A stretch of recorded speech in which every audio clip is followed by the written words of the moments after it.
अस्सलामुअलैकुम व्यूवर्स, मेरा आज का टॉपिक है एवोगाड्रोस नंबर। एवोगाड्रोस नंबर में हम किसी भी सब्सटेंस, चाहे वो एटम हो, मॉलिक्यूल हो, उसके हम पार्टिकल्स जो होते हैं उसकी एक मोल की जो कीमत होती है वो एवोगाड्रोस नंबर की वैल्यू के इक्वल होती है। एवोगाड्रोस नंबर की वैल्यू हमारे पास होती है 6.023 10⁻23। अच्छा, एवोगाड्रोस नंबर में हमारे पास किसी भी सब्सटेंस का पार्टिकल होता है, वो चाहे वो लार्ज पार्टिकल हो चाहे वो स्मॉल पार्टिकल। एवोगाड्रोस नंबर जो बेसिकली हम उस वक्त फाइंड करते हैं जब कोई chemist large number of particles को काउंट नहीं कर सकता आसानी के साथ, या फिर बहुत स्मॉल नंबर ऑफ पार्टिकल्स को आसानी से काउंट नहीं कर पा रहा होता, तो तब एवोगाड्रोस नंबर को हम लोग यूज़ करते हैं। और हम लोग कहते हैं कि कोई भी एटम हो या कोई भी सब्सटेंस हो, उसका हर एक मोल को हम लोग 6.023 के साथ इक्वल करते हैं। अगर 2 मोल है तो 2 मल्टीप्लाई बाय 6.023, 3 है तो 3 को 6.03 के साथ मल्टीप्लाई करेंगे। इसी तरह अप टू सो ऑन चलता रहेगा। अगर एवोगाड्रोस नंबर के सिंबल की बात करें तो हम उसे Na से रिप्रेजेंट करते हैं।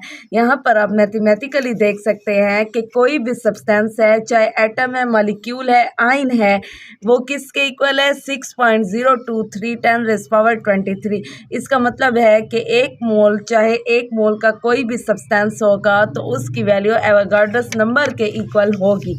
अब यहाँ पर हम लोग देखते हैं कि 1 ग्राम ऑफ हाइड्रोजन एक एलिमेंट है। अब हाइड्रोजन जो है एक मॉलिक्यूल है। अब उसका जो एक मॉलिक्यूल है वो 6.023 के इक्वल है।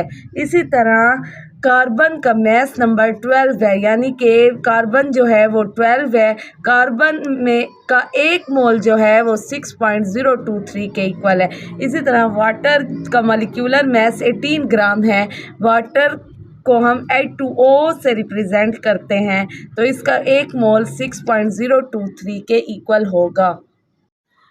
अब मोल में ये होता है कि कोई भी सब्सटेंस हो हमारे पास, जो उसका मास होता है, उसमें जितने भी नंबर ऑफ पार्टिकल्स या मोल्स होते हैं, उसके हर मोल की वैल्यू 6.023 के इक्वल होती है।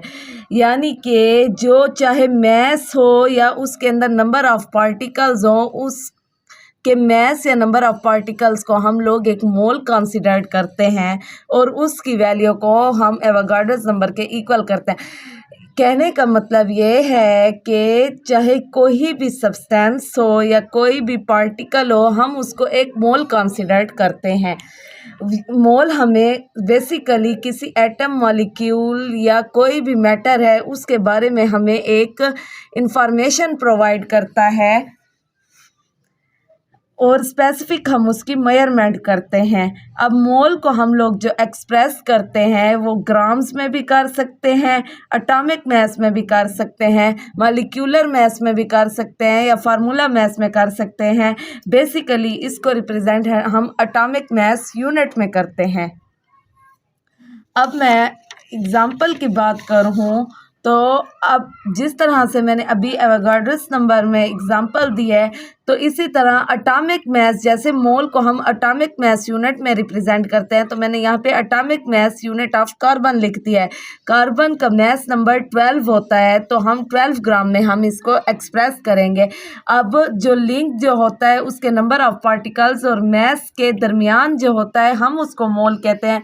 तो ये देखें, एटॉमिक मास और जो नंबर ऑफ मोल्स इन जो मोल्स हैं उसको हमने ग्राम्स में पहले कंसिडर किया है, तो इस सब को मिलाकर एक मोल बना है। इसी तरह जो मॉलिक्यूलर मास है, मॉलिक्यूलर मास H2O वाटर है जो 18 है। अब इसको ग्राम को हमने साथ में प्लस करके 18 ग्राम है, इन दोनों को आपस में जोड़कर हमारे पास एक मोल ऑफ वाटर बना है।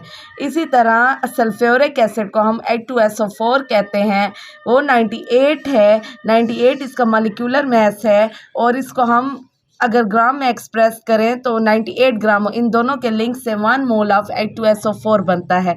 अगर मेरी आज की वीडियो अच्छी लगी हो तो इसको लाइक और सब्सक्राइब ज़रूर कीजिएगा। Thank you.